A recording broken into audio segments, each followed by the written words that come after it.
Just waiting on a couple of people to come on. Rob, how you doing, brother? Good to see you. Good to see you, Rob. All right, how you guys doing? We're gonna call Mike in a little second, bring him up in. He's right here already. All right, how you doing, Mike? I'm trying to figure out how to get that back screen to come on for you guys. Well, let's call Mike in. Should be joining us in a little bit. Send him a request. There he goes. All right. Hey there, Mike. Morning, happy everybody. Yeah. Is your phone silent? There we go. Okay. I'm old. That's a little better.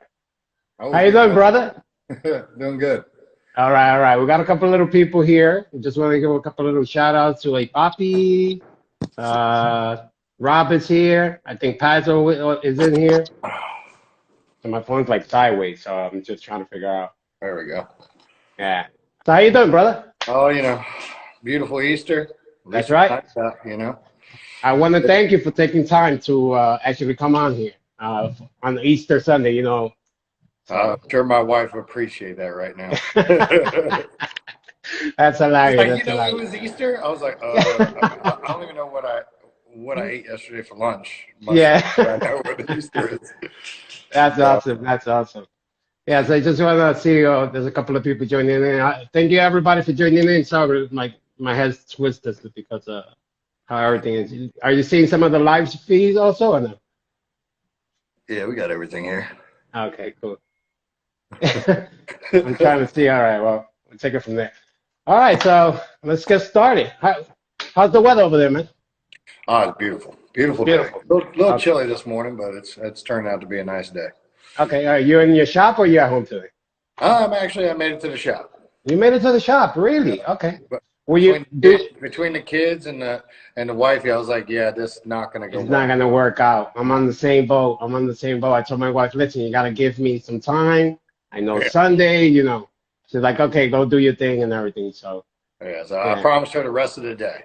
Yeah, so, I'm on the same boat. I was like, she goes, but the egg hunt's at noon. And I'm like, that's just horrible timing. Yeah. That's awesome. Worst part is I told her 4 days ago. She didn't even realize it was Easter either. Yeah, that we scheduled this, and I'm like, later on was that I found out, I'm like, oh man, I hope he's gonna be all right with it. So it turned out to be okay. Yeah. So we got it. We got an hour. So that's right. Yeah. All right. So you want to give us a little shop tour later, or you want to give us a little shop tour now? You guys around here a little bit. Yeah, give us a little shop tour. I'm gonna warn everybody ahead of time. It's been a rough 2 weeks with the weather breaking, so it ain't the cleanest it normally is. Yeah. Right. All right. Let me see. How do you get into Rotarys? Let's start that. It's kind of a funny thing, really. So, my dad was the Rotary guy, and he had always loved them, and he was around for the early ones. Yeah. And I think his first one he had was an RX-2. RX-2, wow. Okay. He had a 4-door. A 4-door. Those are hard to find now. He had a 4-door RX-2. And then that was his first one. And then, of course, the engine blew up. And then at the time, he was in the military. So he couldn't really afford, to pay people to do it. So he yanked the motor apart and then started rebuilding it from there. And I think he went through 2 motors before he got it right. Okay. On his own. And, of course, he was just a stubborn guy. He was a Marine. Uh-huh. So I think it was more or less he just wanted to do it to say he did it at that time. And but still being on a military budget. And then he purchased a few more. I believe he got rid of the 4-door and picked up one of the early SA RX-7s. Okay. 80. Okay. It was an 80. And I think I was like 1 when he bought that one. And wow. I remember the motor went up again. Anyway, then I'm trying to remember. I remember a story my mom told me.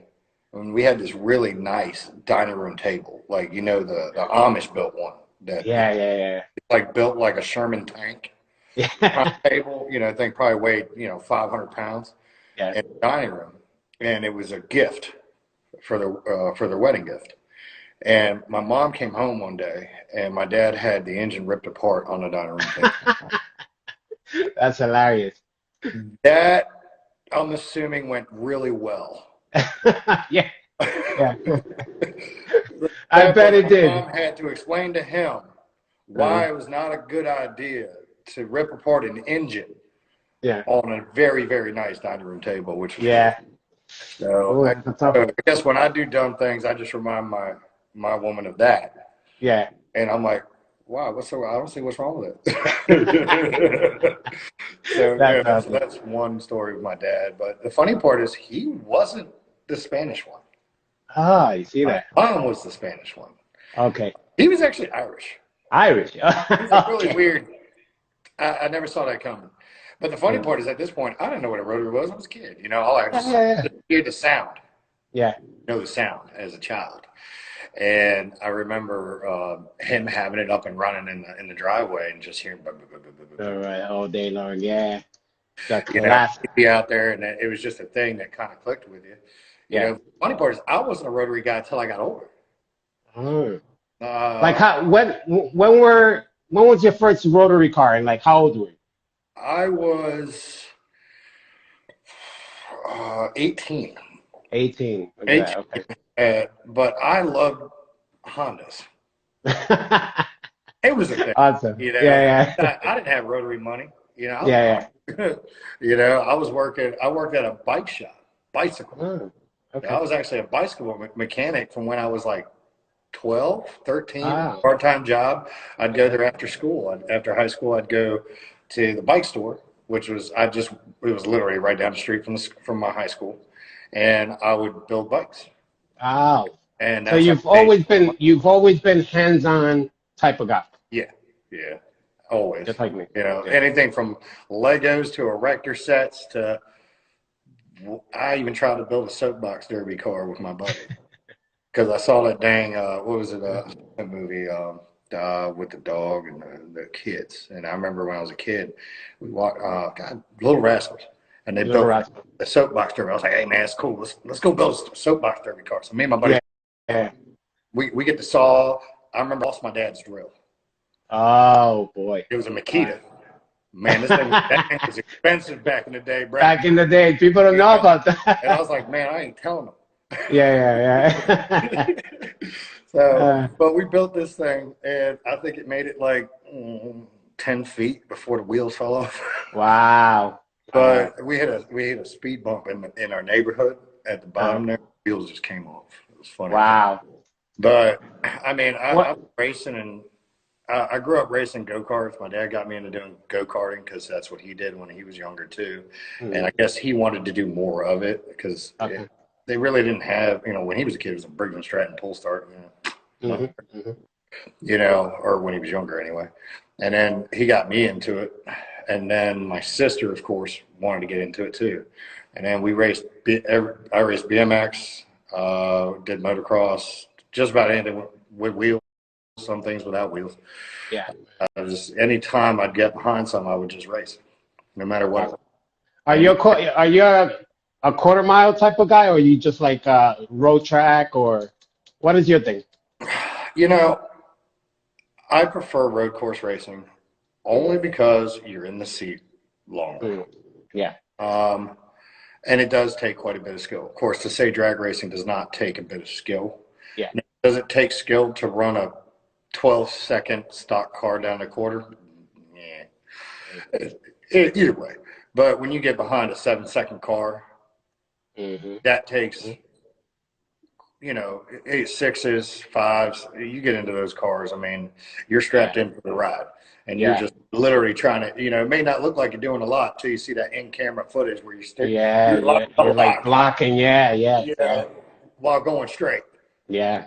I've That seen so takes, many cars flip out like and just lose it. Like, it don't take much. And the biggest one is when you lift the tire at the, 60 and 90 foot and you go like this yeah. and it And comes you back have down.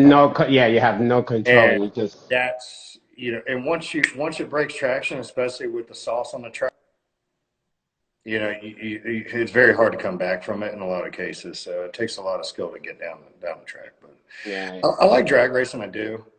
Mhm. Testing tube days are always everybody's favorites because you can literally just make a run, go back in line, and keep around. But when you're doing like events and stuff, I mean, you're lucky to get 3 or 4 runs and Team, sit the rest of the day trying to keep your car together. there's a big team, Team Puerto Rico, I think it's called, like that team that does all these rotaries, Yeah. and they've been doing really good numbers and everything. You know, I just sitting back and seeing where we were in the 2000s Hmm. to now. Hmm. It has been such an amazing treat to witness the capabilities of these engines to their Hmm. potential Hmm. with proper engine management. We had fuel systems and stuff like that. That stuff, a lot of that stuff really hasn't changed much. And then the way we build the engines now to then, but I mean, there's a lot of things we learned along the way, but Hmm. it's still a lot of them, unless you're running billet plates, most of them are stock. Yeah, yeah. I You think know? a lot of people are aiming toward billet plates because it the parts are becoming harder to find now. Yes. And the thing Oh. is, I mean, at some point, I mean, thank God Mazda started reproducing the REW motors, Hmm. new again. And with that production, parts themselves came down. The Hmm. price of the parts came down. So, like, Hmm. rubber housings, yada, yada, yada. But it's not the same. And anybody that sits here and ports these motors or does like the peripheral porting or any of that stuff, the castings are different. Hmm. They're not like they're crooked in some cases. The hole in the center of the housing Hmm. where we punch through is off center. Oh. We find like if I use like old housing and we go through it, you can do the O-ring and everything with a 1.25 inch or semi. Hmm. But with the new housings, you can't do it because Yeah. the hole is off. It's slightly off. Hmm. Yeah. And I've been noticing some I mean, as far as the motor being true, I mean, it's still true, but the castings are a little, A and I little find off. the material, like when porting them, if anyone's ported like an RX-8 motor or anything like that, you can kind of feel like the material's not as hard. Hmm. Now, I don't know if it has to do with just older motors being heat cycled a million times, Yeah. and if that's the reason why. But I find when I port older motors, the material is harder. I've got to Hmm. carve a little more, Hmm. you know? Hmm. And then the new ones is just like it's like Swiss cheese. Like 1, 2, 3, yeah, and Yeah, everything. it's What what kind of porting are you guys getting mainly a lot of? Like is either Bridgeport, Streetport, or peripheral? everybody knows how I feel about doing bridge ports. Um, Hmm. pretty much by this point. I don't like doing bridges. Bridges are a good way of if you want the noise and stuff like that. Hmm. I mean that's fine. I'll do it. Um, but I don't like cutting away ceiling area Yeah. away from the motor. And of course, once you cut it, I mean it's cut. You're done. You You're ain't done. putting it back. You're not gonna put it back together ever Yeah. again. So I'm always a huge fan of a semi. The semi really doesn't cause any disadvantage except for you will lose some inches of mercury at idle. Hmm. Will go down, but a good sealed motor, even though it's not pulling the vacuum Hmm. like a street port or anything like that, but nimble, they're normally right around 7 to 8 inches of mercury when I do them. Okay. But I don't go too crazy for the street cars. If you go crazy like the drag cars and stuff like that, like if you talk to any like Len and all those guys, Hmm. their vacuum is probably right around 5. It'll be so hard to drive in the street, man. Like, Extremely. yeah. But as long as you do all your seals right, even though that number is not very big, it will Hmm. still fire up every time.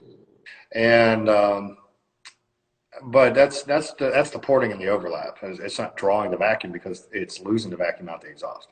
Exactly. Of course, you're losing fuel out the exhaust too when that happens. Hmm.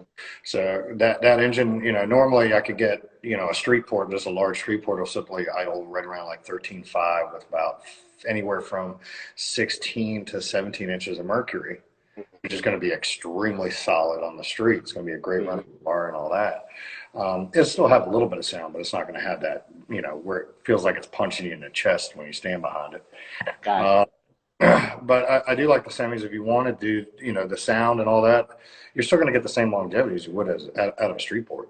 And then everybody comes, well, what about the peripherals? Don't they wear down the apex? So it's a freaking exhaust port. It's 2 inches wide, full Yeah. peripheral, 2 inch exhaust. Yeah.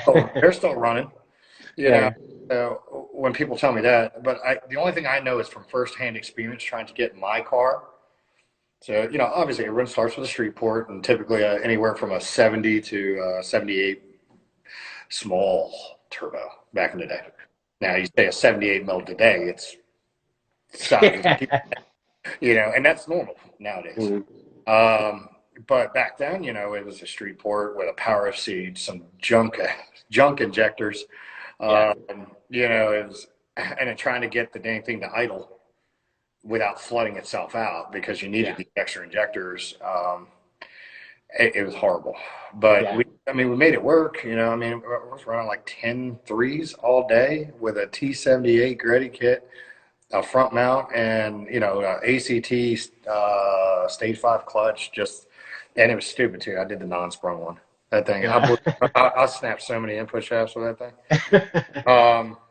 And what else? How about what are you guys seeing as far as ECUs? You guys seeing a lot of Haltech mainly or Honestly, Motech, Microtech? everybody has. Okay, number one, all ECUs work. It all comes down to, some do work a little bit better than others, but that's in the eye of the tuner. Yeah. Who's using it, how frugal they are with it, and how well they know the program. And then, but keep in mind, a good tuner will know certain ways of doing certain things. Mhm. Now, it's not in the textbook. Hey, if you're doing this, you need to do this. No, Mhm. this guy just learned it. He's like, you know what? I know a way we can fix this problem. We're going to do this, and we're going to switch this, and boom, boom, boom, it idles and it runs great. Mhm. But that's dependent on how well they know the program. So if Mhm. you have someone that all he does for the last 10 years is tune Haltex, that's the guy you want for Haltech. That's the guy. Yep. Exactly. Now, Haltech is a great ECU. They do things a bit differently than other engine managements, but also it's a very good street one. But everybody has their opinions. Everyone goes to Fuel Tech, everyone goes to here, everyone goes there. Yeah. Now, Fuel Tech is a great ECU. It is an amazing ECU. I prefer it for a drag car. Mhm. Mhm. I like the Haltech and I like the Adaptronics. Now, the thing is Adaptronics has number one is the newest one out of the Mhm. bunch. Mhm. They've been around the least amount of time. Mhm. Of course, the first round, Yeah. it was a little less than desirable. Mhm. A lot of people had a lot of bad experiences with it. Yeah. And you got to keep in mind, Andy was literally in his garage. Yeah. Putting all of these things Just together like and everything. everybody else, we all start somewhere. Did we Yep. do everything right the first time? No, we don't. No, we did not. So, and if we were all, if we could all see the future, things would have gone a lot differently for a lot of us. Yeah. Yeah. So keep that in mind. I was around for the first round of them.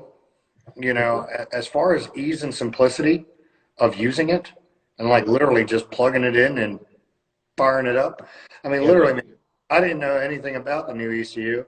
All I did was go in, select injector size, and I fired up a semi with it. Yeah. Yeah. Seriously, I've never Haltech. Have you ever tried to start a Haltech? One of the older ones? Oh, it's horrible. Yeah. Like just trying to get it to start. A Yeah. little more Yeah. time, a little more fuel. Yeah. Did it sound better? No. Not really. Did you get a pop? Nothing. Like I got Yeah. nothing. Yeah. All right, well, let's take some fuel away. We'll pull some timing back. Yeah. And you do that for 30 or 40 minutes to get it fired up, and then you know which direction to go. Yeah. But I was really happy with the original ones. However, they did have some defects. A lot of people glitches. The solder joint would break on the cable, so then you couldn't get Mhm. communication. But it was easy to fix. Just take the cover off, resolder damn pin. However, yeah, you did, but you just paid $1,300 for an ECU Exactly. that you had to solder. Yeah, that you had to crack open solder. But the No. nice thing about that ECU is you just threw it in the car and you hook up a couple things and boom, you're tuning and You can literally have that thing up on the dyno in 30 minutes. Mm-hmm. You know, so now with the Haltechs are very proprietary. They like to use the best of the best on everything. So you get the fast acting IAT sensors. You got all their special sensors. And back in the day, you could go in and change certain things, but that's the way they were set up. Yeah. With the Adaptronics, you could use most of your factory stuff, Mm-hmm. which was cheaper for some people. But now, depending on what your budget is, you know, if you're just building a 350 horsepower twin turbo car and you just want to tune it, most cars will be fine. But I did find I like the safeties on the Adaptronics more than the Haltech. Okay. Now they are much more abrupt than the Haltech. The Haltech you can kind of stage it, like feather it out. If it sees something it doesn't like, it kind of goes like this. Okay. And versus the Have, Adaptronics, which is like, nope, not happening. And you yeah. go, bam, bam, bam, boom. What the hell? And then you go hit it again, it's fine. Have you seen any big difference with the 2 rotors and the 3 rotors? Because I know you guys build a lot of 3 rotors in your shop. Well, the 3 rotors, well, 3 rotors is very expensive. And it takes a lot of time because everything, you know, you can't just go and order a set of studs for a 20B. I mean, you can, but I wouldn't recommend using them. But a lot of them, you know, I do 11 mil, depending on what they're getting done, I'll do the 11 mil screw-in studs instead of drilling and doing everything, machining the whole assembly. Like if they only want 650, I mean, you don't have to half-inch stud the motor for that. But I do the 11 mils where we just kind of gently hone it and they fit very snug in the motor. So all of them as a collective are like a pin. Yeah. It makes it stiffer. But you got to be careful with that on 20Bs because 20Bs, that front housing can move. So it has offset dowels in it. So they're drilled offset. So when you go to spin the motor, like at the last thing you do is you spin the motor, and I tip in quarters and then tighten.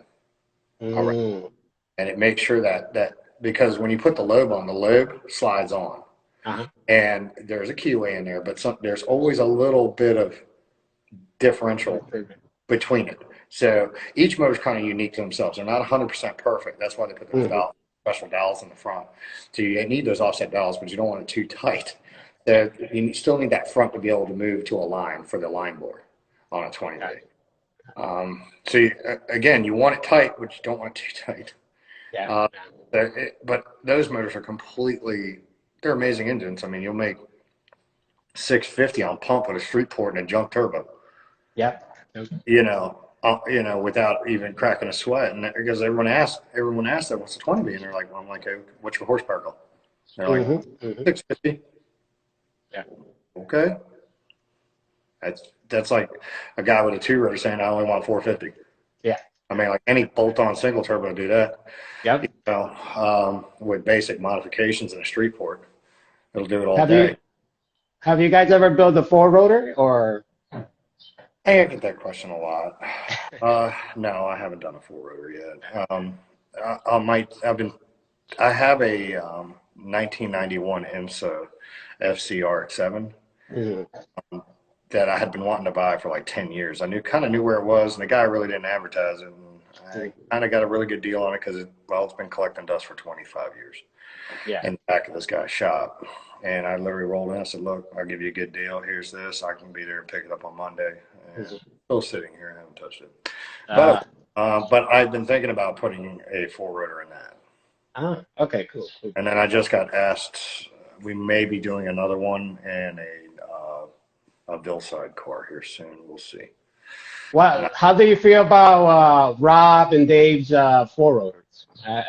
Everybody's like, oh, these are the big guys over here with these motors and everything. But how do you feel about these rotors?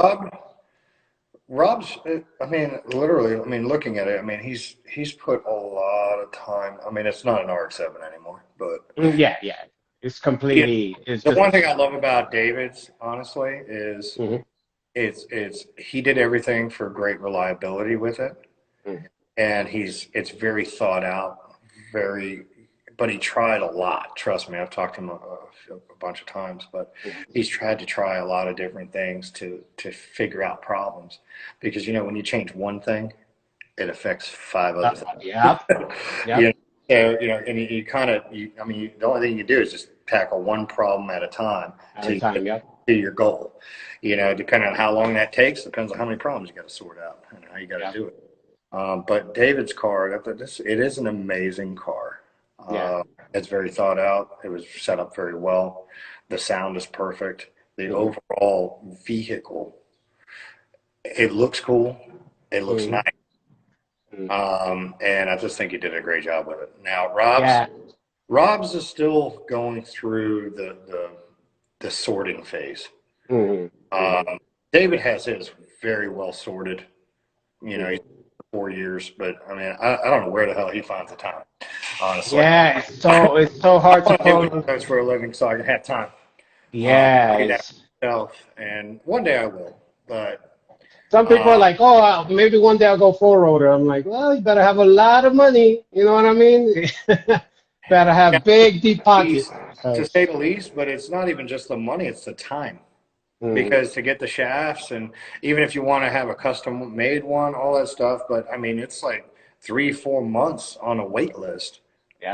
To get the kit to even do it. So it's more of a time thing. Somebody comes in and was like, hey, I want to do a four rotor. I've got $200,000, make it happen. I don't know, but it has to be done in 4 months. I'd tell them, hell no, there's no way. Good luck with that, right? I paid like $30,000 for the shaft just to get it hot footed here. Or found one that was already here. But it's a time consuming. Everything on that thing is completely custom, 100%. And it's like the motor's going to go in, out, in. It's like in until you get everything sorted out. Until everything's right, And then on top of that, then you've got to start it and hope to God your cooling system is good enough. Your oiling system's good enough. It's not just simple. People think you just drop it in and turn the key. And you turn, no way, man. No way. It ain't a two rotor. But I will do one.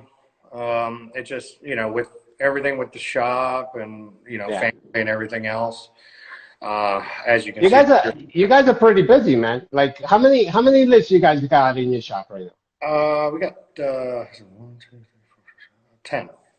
10 lifts, wow. And you guys are just like jam packed. I see your Instagram, and you guys are just jamming in work. Honestly, we don't post everything that goes out the doors. And the funny part is everybody thinks I do all the posting. I actually don't. The front computer's logged in to the account. Okay. It has to be under a person. So when you see posts come up and it says my name, I always don't post it. Yeah. So I'm like, oh, you posted this. And I was like, huh? I was like, I'm at the beach for my kids. No. That's awesome. But they think it's like me and that's it. And I'm like, nah, there's like 10 of us.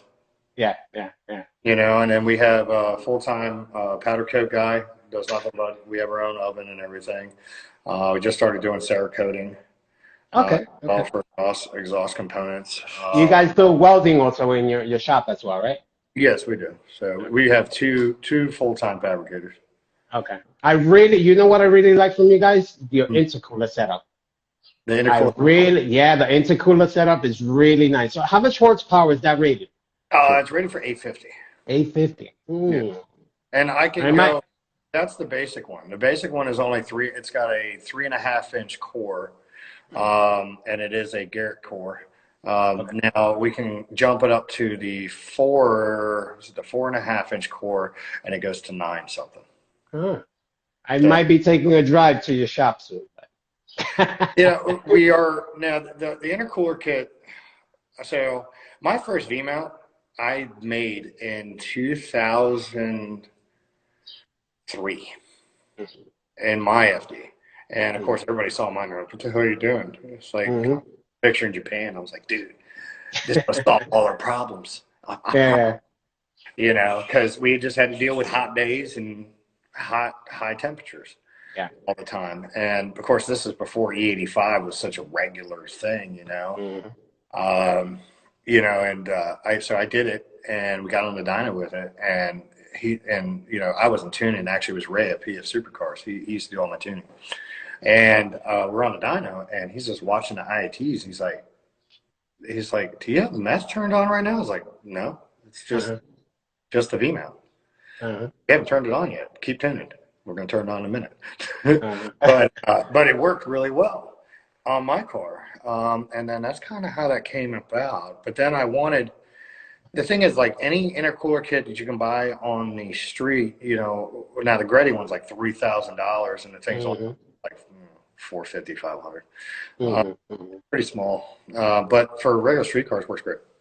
I'm going to I started using those for the lower horsepower ones because they were cheaper and easier for the techs to install.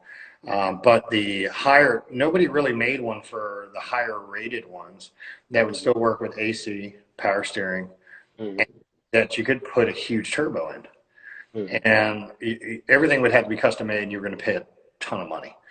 So I was like, all right, I want a way where we can fit a giant turbo in here if someone wants one.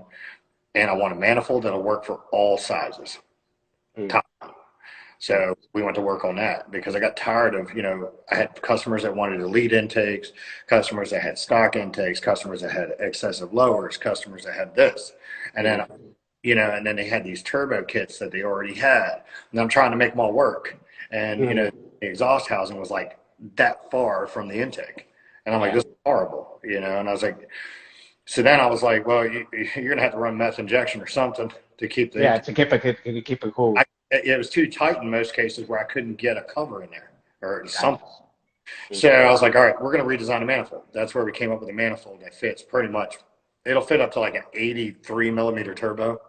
Well, at least it may do bigger. I'm not sure yet. I haven't tried anything bigger than an 83. I got an 83 for my car. The yellow one's got an 83 mil. So we did that. Then we moved on to the V-mounts. Wanted something that was great so people could have a high horsepower car on the street with full flex fuel go between 450 and 750 if they wanted. And all the intercoolers on the market were really high up, and you could backdoor, you had funky tubing going into the back door of the intercooler and all this. So I was like, there's got to be a better way. So, and then you had all this shrouding that you would have to put on after you put your brackets on, which is super confusing. I was like, that's just so much extra work and parts for nothing. So I was like, all right, so we're going to take a radiator. We took a radiator and we made the brackets the ducts. So we used the brackets as the ductwork, then made them fully adjustable so you can actually tilt it up and down. Tilt it up and down. That's good. So depending on if you had like a 99 spec front bumper or a stock front bumper and an aftermarket one. You could actually adjust it to that. Nice. So, because aftermarket mouth is this big, at 99 spec or FD is this big. So you need to be able to tilt it. So we made that and everything, and it's all modular too. You literally can bolt it all together and then shove it up in the car from the bottom. Awesome. And then now, talking about piping and like weird setups, you seen you guys work on everything. The RX-8 when they bring that turbo, because it's so tight and the turbo's like right above the intercooler. Like even if you have one up there, like it's just, I have one here I'm doing right now. Oh man. And they have the perfect chassis, like balanced chassis pretty much. Yeah, honestly, dude, I love the RX-8. The RX-8 is an amazing chassis from the factory. We've got 3 or 4 guys that race road course with them, especially one of the guys, Ty. He's running on E85 too, with factory injectors. His car, he set like 2 or 3 lap records last year for the 200 horsepower class in an RX-8. Dude, he crushed S2000s. Even a Porsche Boxster. It is a Boxster, but these are fully tubed, stripped cars on the track. And he beat all of them, and it wasn't by a little either. It was like a lot. He did an amazing job. He's an amazing driver. But that car, fully factory suspension, except for the coilovers. Wow. He has a set of O-lanes on it. That's it. Factory control arms. Everything factory, and I see like a dream. I see a lot of guys use the RX-8 for drifting. Like Kyle Mohang and these guys are like Yeah, they're very well loving it. balanced. They have a very long wheelbase, which Hmm. makes the car more stable. Have you ever seen like Hachis go around the track, like Hmm. AE86s? Hmm. A little short wheelbases. They're sketchy as hell. Hmm. But Hmm. it's the same as watching freaking Starlet go down the drag strip. That thing's about the most terrifying thing in the world. It literally, I really, I really don't know how those guys did it. Like, like this little ass car, and you just see those cars just lift up. well, the funny part is because I found one a long time ago, and I was like, "Hey, let's build a drag car." I found this Yeah. Starlet. My buddy's like, uh, "Dude, you don't want to do that, dude. It's terrifying. It's a terrifying ride to keep straight because the wheelbase is just so short." And that's why when you Hmm. see RX-8s running today, the dragsters, they have a very long wheelbase to keep them safe. How? I mean, let's talk a little about LS swaps in these cars, man. I got What should we do with these LS swap guys? You know what I mean? look. The way I feel about it is don't get me wrong, I love my rotaries. I do. I love my rotaries. I'll never stop building them. But I appreciate all builds that are Hmm. clean and done right. Not your typical, hey, I bought everything off eBay Uh-huh. and put it in the car. But, I can appreciate all things. I mean, we had a 950 horsepower and torque Camaro come out like 6 months ago. It's my fabricator's brother's car. Hmm. Uh, and then we did the Corvette, did 680, 680, 680 Uh-huh. street car, stock suspension, stock motor. Uh, Um, I don't mind doing them. I mean, the money's green. I'll shove whatever you want in it. Uh, but we have a drift RX-8 here with an LS2 in it. yeah. I feel like once you put those motors in these chassis right here, it's just the front, just like you're just like at a off balance. You know what I mean? Like Well, I I don't know. don't. That's just me. Now, I did not say I like driving them. Good point. They don't Good point. drive anywhere near the same anymore. It's not. Hmm. I mean, dude, honestly, my opinion on putting them in rotary cars. I mean, I'll put them in an RX-8 all day, but put them in an FD when Yeah. you can make more power out of it with the rotary in most cases, for less money in most cases too. Because I don't know why everyone has this idea that, hey, I'm going to go make 1,000 horsepower and shove it in my car with Yeah. an LS motor. They don't realize how much money they're going to spend on adapting everything to do it. Yeah. Now, is there cheap ways of doing it? Yeah, but it's probably going to break every week. Yeah. And in most cases, everyone would get, hey, I threw this LS in this car, and I just keep having problems. You get in there, wiring's a nightmare, and Mhm. I've fixed plenty of those. But I did the first LS3 back in the day in an Mm. FD. Okay. Motor came out of a Camaro that was getting a Copo setup from the Okay. dealership. So we picked up the LS3 motor for dirt cheap. Mhm. And then I put it in an FD. It was a black FD. But yeah, I mean, I'm not a huge fan of driving them. Like, I'll probably never own one. Yeah. I might have an LSRX-8, but Do what do you own an FD at the moment or no? yeah, I have a CYM. Oh, you have to work. Okay. Yeah, at the body shop now, getting the engine bay resprayed and everything. Did you see that CYM that just sold like a couple of weeks ago Yeah, for like yeah, 60 grand? yep. And that is Crazy, the right? exact reason why I will not be drag racing mine. Because I was like, man, I got an FD. I was like, I'm getting the itch, start going to the track. Somebody's like, yo, when is it your turn to come back out? And I'm like, ooh. And then I Yeah. looked up and I go and had the car appraised. And Yeah. oh, yeah, it's like 4550. I was like, what? Yeah. Yeah. I was like, I'm not putting a cage in this. No, man, you So gotta keep it. I've been on the hunt for a chassis, Okay. an FD chassis. So if anyone got an FD chassis out there, I mean, it ain't got to be pretty. I'll fix Yeah. it. Give me a call. Let me give a couple of shout outs to a couple of people. Jason is on here. Who else is there? Sorry, guys. Oh, Jacob is on here. Everybody. Guys, just what's up?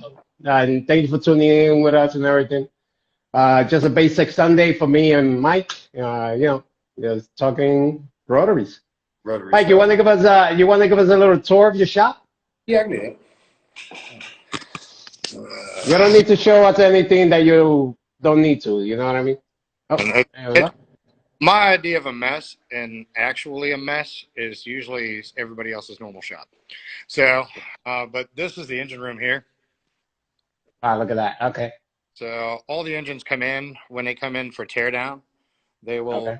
They'll go into the teardown area, get torn down, and then they all get assigned a cart. Gotcha. So it was the only way to keep track of all of them and keep everything with the motor, so you're not mixing up counterweights or accidentally getting an S4 with an S5 rotor. You know, Okay. the cleaning guy, he's a good guy, and he knows certain things, but he could still mix something like that up. So we want to make sure that we keep each motor in their bins, and then they go into the cleaning, and then they come out looking, like that. Oh, You super know? clean, man. Super clean. And then when they're done, we bag them. Here's another 20B here. It's a semi-peripheral street port, 20B. It's already been fully machined and everything. And then Gotcha. this is another 20B there. You guys do a lot of 20Bs, Mike. Yeah, so we should be wrapping up. We have 2 that should be ready to fire up in the next couple weeks. And then there's another one over there we got to drop in that's going to another customer's car that's at the body shop right now. And then we've got the turbo kits. The turbo manifolds are a bolt-in solution for. So we do offer that, and it will fit up to an 83 mil turbo on the 20Bs as well. Okay. And then Mike from Rotary Science does most of our machining and balancing. Okay. Where's Mike for Rotary Science? What's he located? Is he in PA also or no? He's in Norfolk. Oh, okay. Okay. Yeah. And then he does all the semis. And then we do all the powder coating and everything. And then I seal up the side when I'm done. You can't powder coat these with the sides in. You guys use the epoxy, I assume, or? Yeah, it's a type of epoxy. Good for up to about 450 degrees. If your motor goes any hotter than that, you got bigger issues than your epoxy. Gotcha. So, Yeah. and we have the cleaning room in here. So we have an ultrasonic agitated hot tank. So big enough, I could put a 2JZ block in there. Wow. Okay.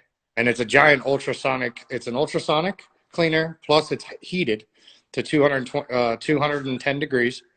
And it's agitated, and it's got like a little elevator thing in it. There's a foot pedal down there. You push the button, and it brings it up and brings it down. Gotcha.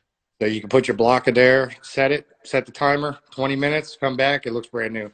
And then, of course, we got our standard rinse tank, just giant dishwasher for engines. And then we also have a recycling parts washer.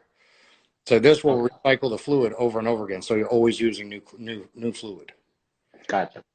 That's a very big point, because I see a lot of people, they're washing their parts in old fluid. Old fluid, yeah. And with rotaries are like 99.9% assembled with RTV. Yeah.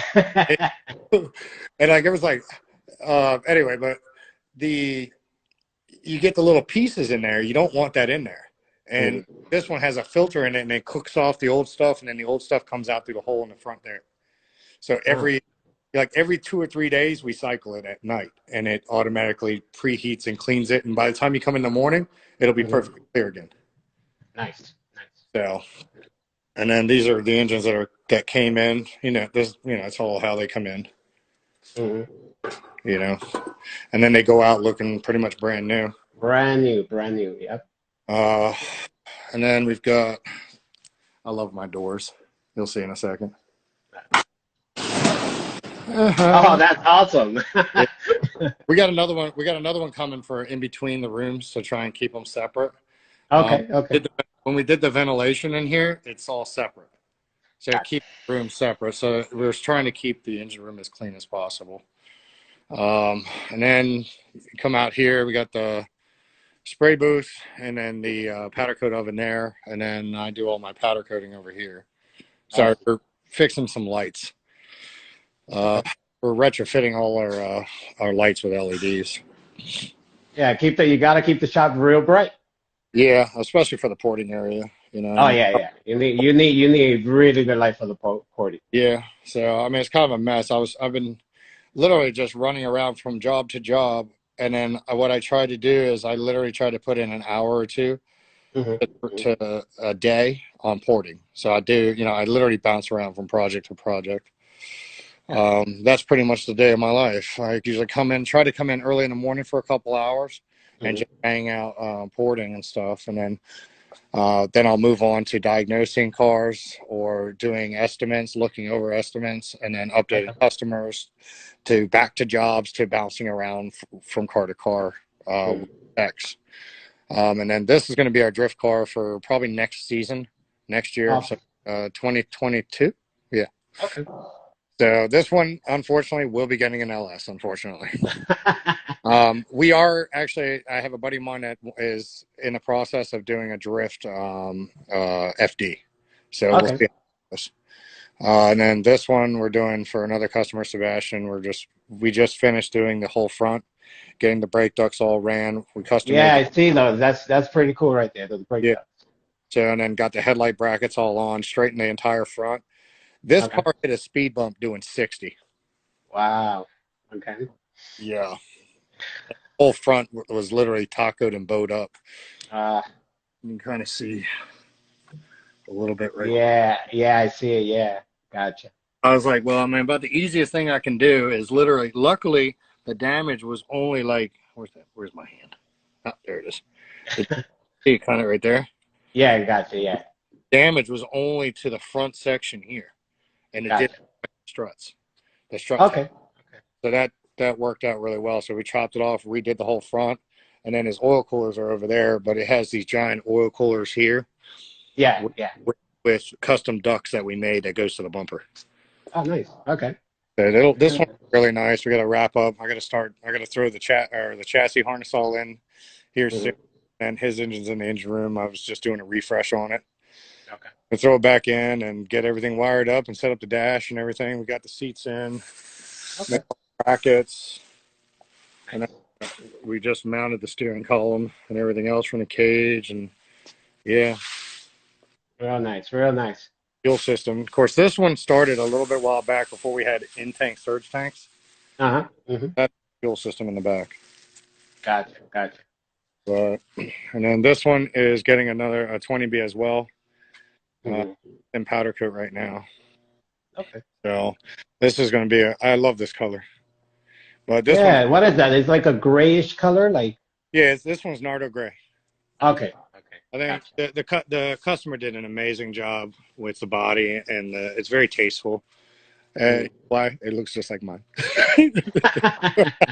Awesome. Great. And this is pretty much the whole fab area here. Gotcha. So Gotcha. this is where all the love happens, and then we've got another 20B here. Yeah, it's all 20. You should name your shop like the 20B shop or 20B something. shop. Well, that's the goal. But the thing is we started picking up a bunch of them about a year ago. And I Okay. told everybody it's a you. So now Hmm. we're coming kind of full circle. So now so we'll probably have about 5 or 6 or 7 of them this year alone. Okay. So we got this one here. I'm doing the wiring now on this one. Mm. And then it actually has a V mount in it.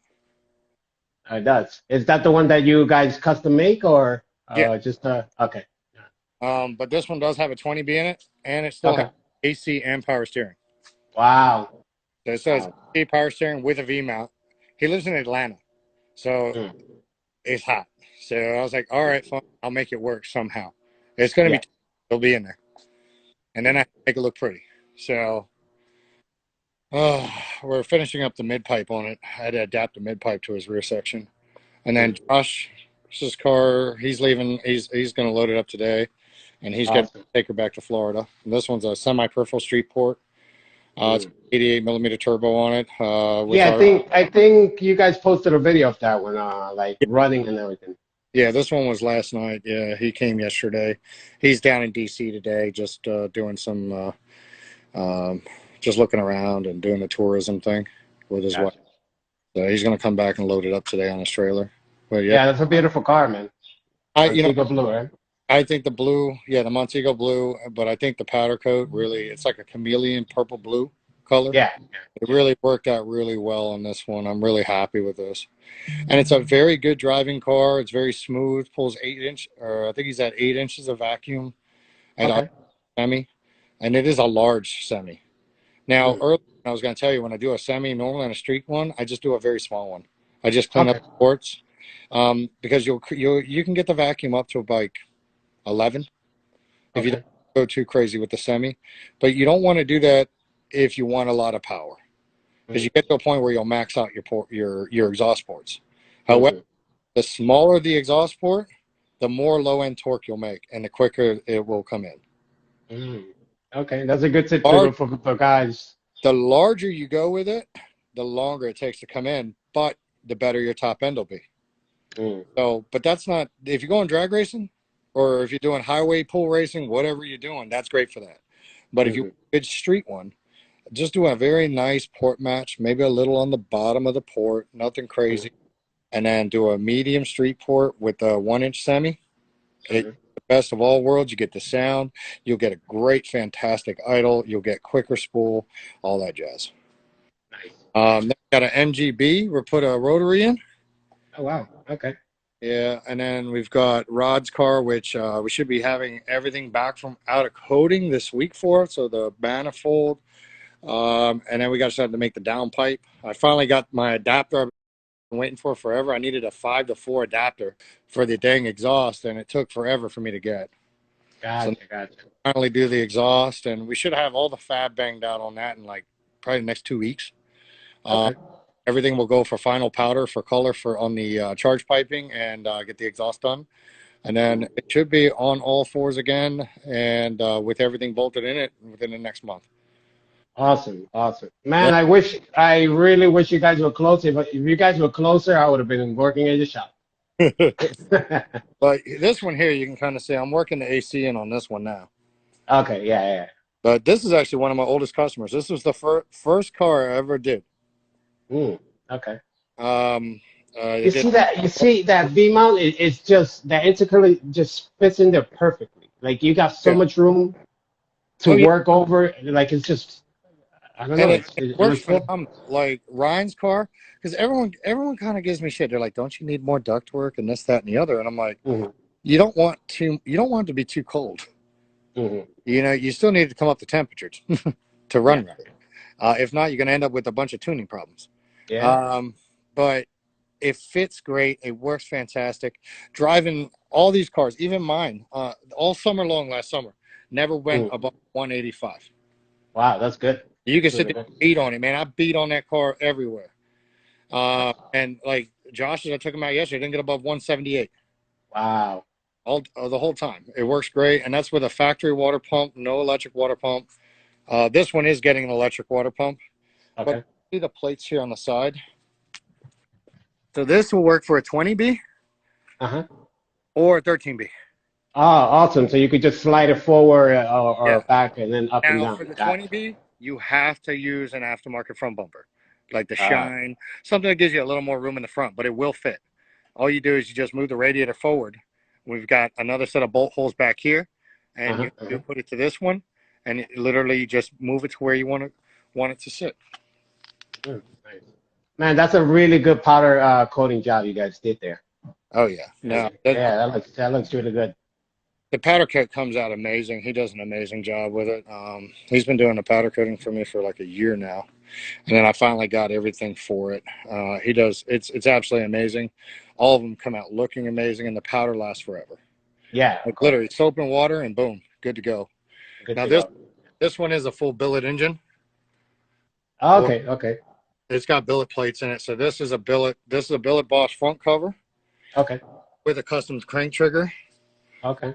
So the problem is he wanted AC and power steering, and remember this has like the Turbo 2 style, Mm-hmm, mm-hmm. A style, mounts on Yeah. the cover, and then it has the CAS in the back. Well, he didn't want to use the CAS. Mm. I was like, Okay. okay, or something. So I ended up going with the electromotive crank trigger, and I made a bracket with the FFE wheel. Gotcha. And he has a Pro J's intake? Got a Yeah, pro, and Pro it's J's. port matched to the motor. Okay. Thing got huge. I mean, it's all Cosmo ports. And the primaries are the primary ports in this motor are the same size as the secondary ports. Gotcha.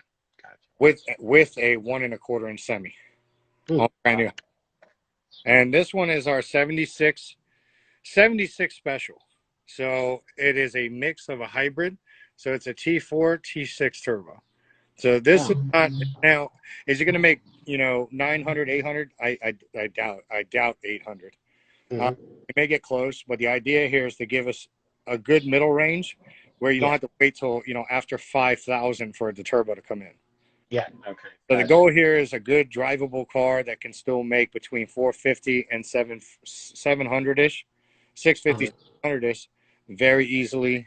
I don't think is he planning to go like on the track or anything, or is it just like a street car? Dude, it's a street car. It's a street car. I tried talking him out of it, but that's what he wanted. He wanted a billet motor. He's like, I want the best. And I was like, well, all because it's the best doesn't mean you need it. Yeah. But I had to redesign everything because these motors are not set up for FDs. There's no in the back. There's no what in the back? There's no engine mounts. Oh. These it goes off the front cover engine? Gotcha. Yeah, mounted from the front cover. So there's no mounts in the back. It's like a Cosmo rear. Gotcha.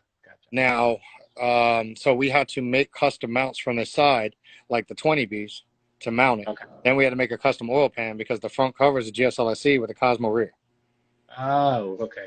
So, and then the oil drains on these plates come straight out from the bottom? From the bottom, yeah. Straight. Oh, wow. Okay. Usually they're on the side, pretty much. So they'd be normally in the side of the plate, like on this side. Yeah, one in the back over there, and then one in the and out the front. Side. And this one didn't have that, so we had to make a custom oil channel in the back of the oil pan. Gotcha. So that it didn't block that. If not, you blow your motor up. Yeah. So we got all that in there, and I think it came out really well. I'm really happy with it. Other than having to make everything fit it, and then the coil brackets came out amazing. They fit literally everything. Okay. I was really happy with them. I always hated putting them in here. Is it skate bombs, I believe they call them? Yeah. Or skate bomb. Sake bomb. Yeah, you go. Yeah. But yeah, they do it. But the thing is, like, if you need to change a coil in the middle, you got to pull the whole thing out. You got to pull out the whole thing too, yeah. It's a pain, and it's just, I don't like seeing them here. And the thing, put them back under the intake. They look nice, and they also sit about 1 inch above the main port here. But if you can see here, I mean, that's almost 3 inches from the motor. Yeah. You guys did like a custom. You guys are like selling a custom kit now, right? Yeah. We make the record. Yeah, we sell them. Okay. And they're fully universal. They work for everything, pretty much. Obviously, a Turbo 2 is not happening because there's no intake for even its own engine. But and you can't use the shorty intake for the 20B. You have to run full height. Now, the difference between this one.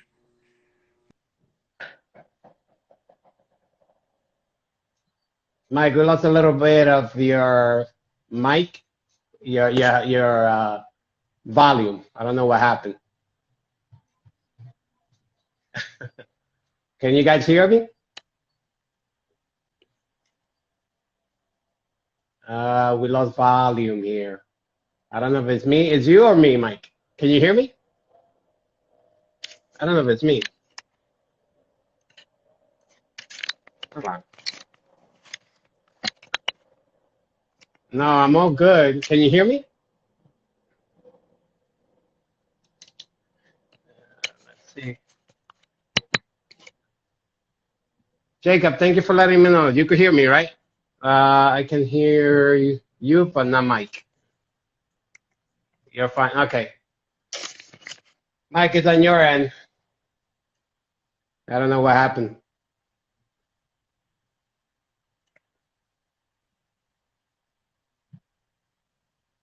No. All right.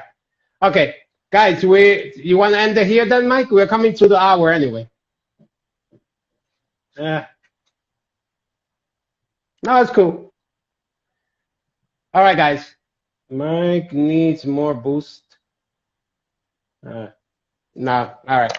All right, Mike. So what we're gonna do, we're gonna end it here. I really want to thank you for coming on. Just give me like two. All right, guys. If you need anything, just hit Mike up. Follow him on his Instagram and everything. And we just have this is just the part of life, you know. Like when you're alive, things happen. Volume boost. Uh,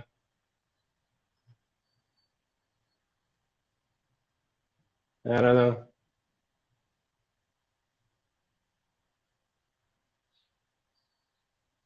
It's all right. Well, let me give a couple of shout outs to people. Jacob, there's so many of you guys here. Let me just give you like little waves. There we go. I'll give you guys little waves. There's a lot of you guys here. I have a little poor connection. Let me see if I can send Mike another request. Right.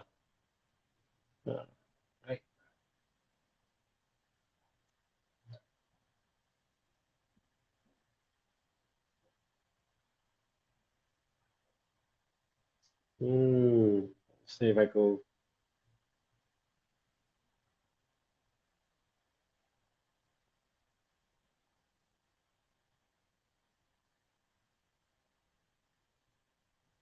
Yeah, I'm trying to get Mike back on. Hold on, guys.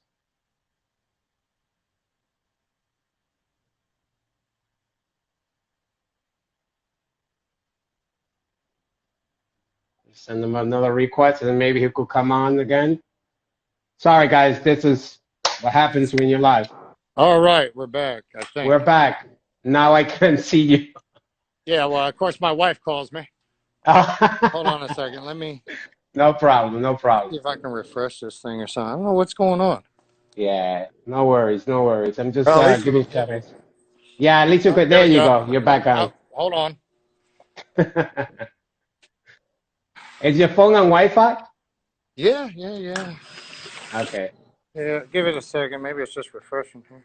Yeah, maybe. What the hell? I got 5 bars. Yeah, it happens.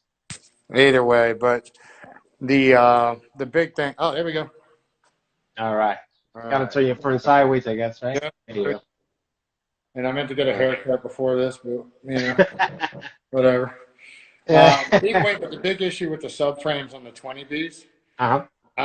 I like to move the motor a little bit. Now, some people tinker back and forth because I like to use the full height intake Okay. without having to use the shorty. Because then you can't use anything. There's no room under the motor. Like the intake literally sits like 2 inches above the engine.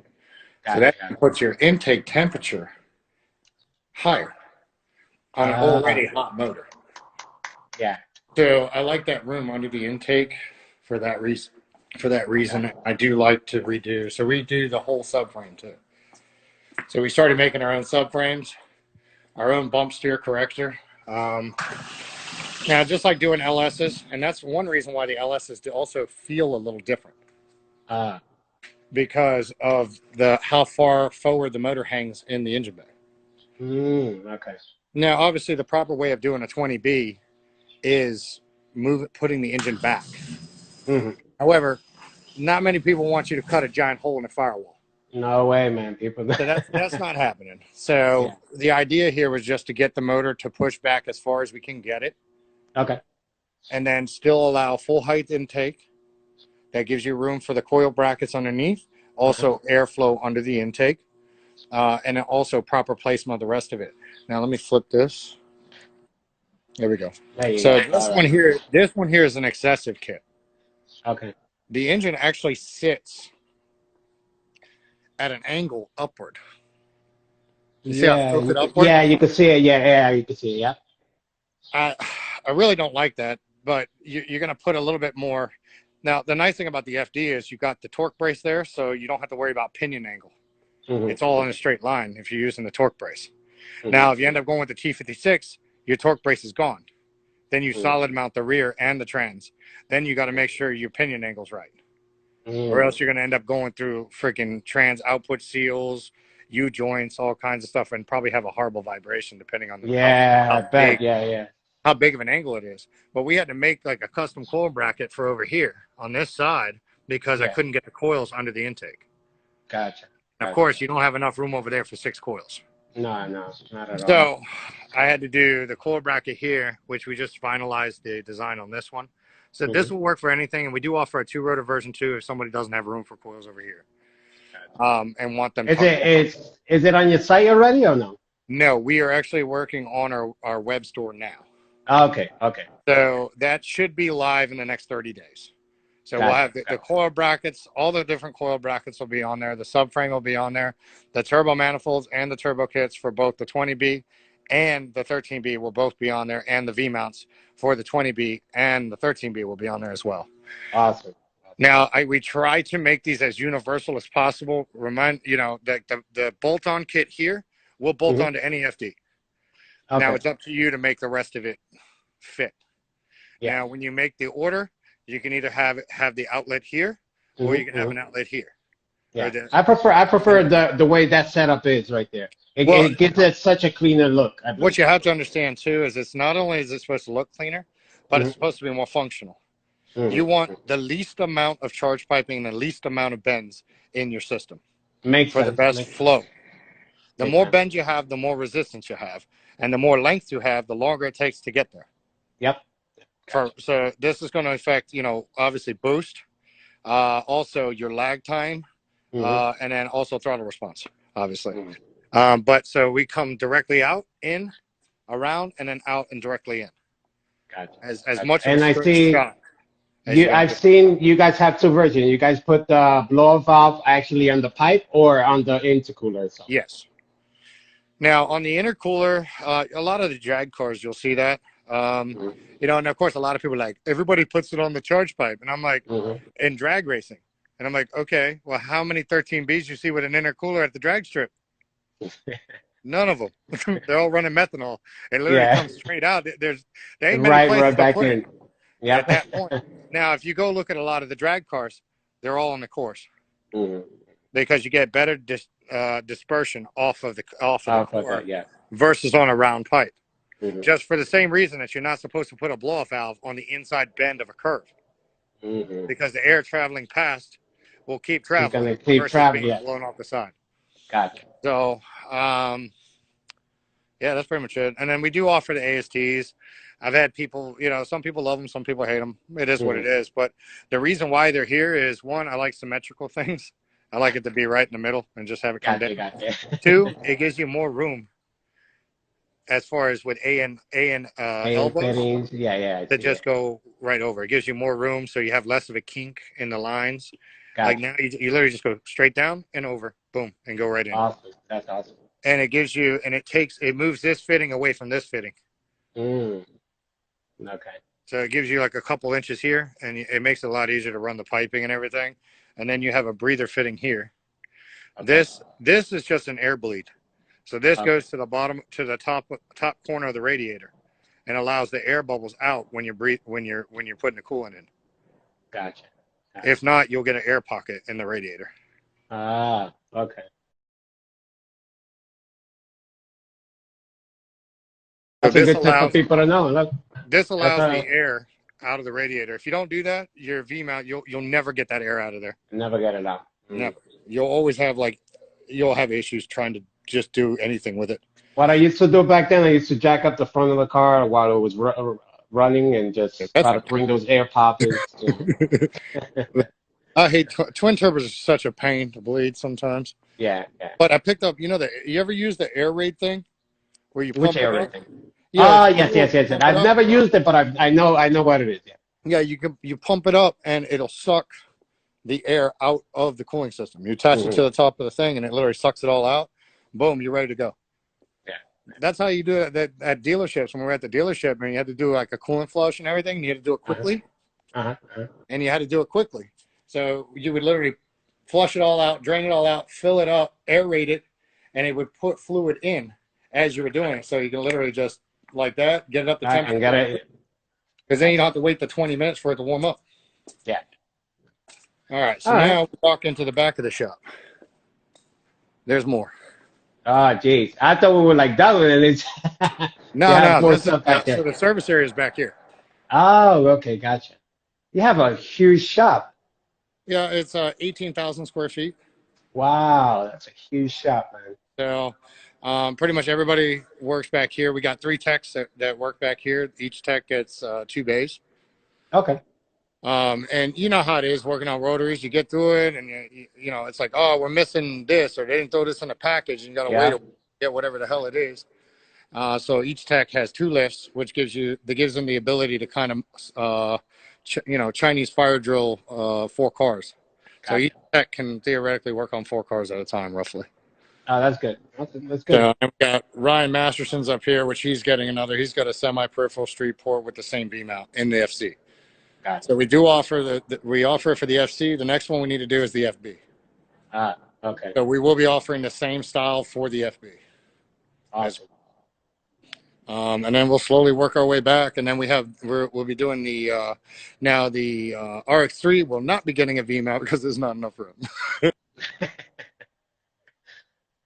Yeah. Mike, I think we lost you again. Oh, there you go. You came back. The sound keeps going on and off. That's because my wife keeps calling. Gotcha. And then here's another V mount.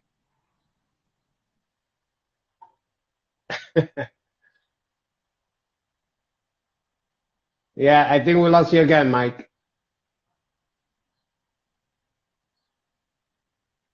Yeah, I think we lost you again with the hearing. Yeah. Well, guys, Mike, can you hear me? Mike? Uh, mm, well, this is what happens when you live, right? Let me see if I could, I don't know.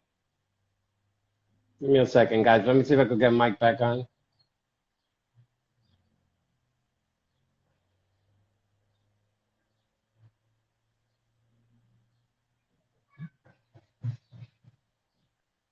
He's already on, so I can send him another request. All right. Mike, can you hear me?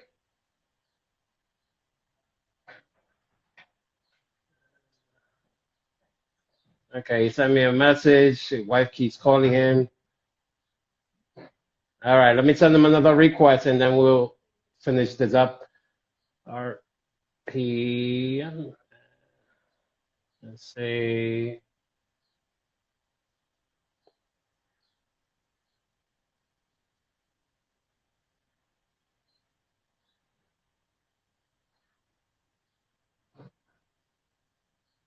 There he is. Let's send him another request.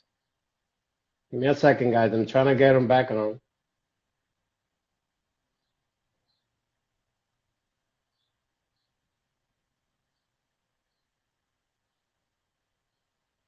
Oh, I'm trying to send him another request, but it's not happening. I don't know why. RPM. Send him another request, and we'll wrap it up. Sorry, guys. Those that are still on. Yeah, send them a request, but no luck.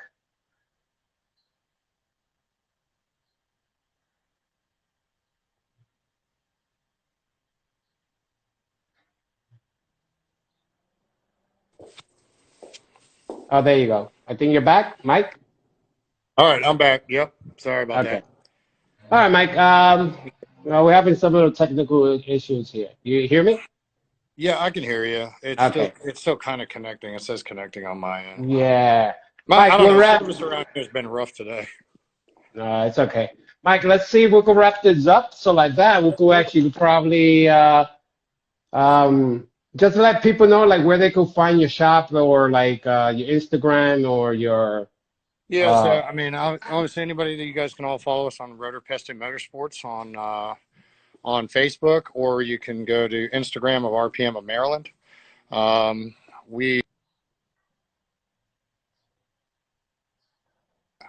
Like my phone just closed. Still there? Yeah, we're still here. All right. So, like, yeah, but my screen just like closed out. And It's just like froze, yeah. either way. Okay. Can you hear me, Mike? No. This is what happens when you're live.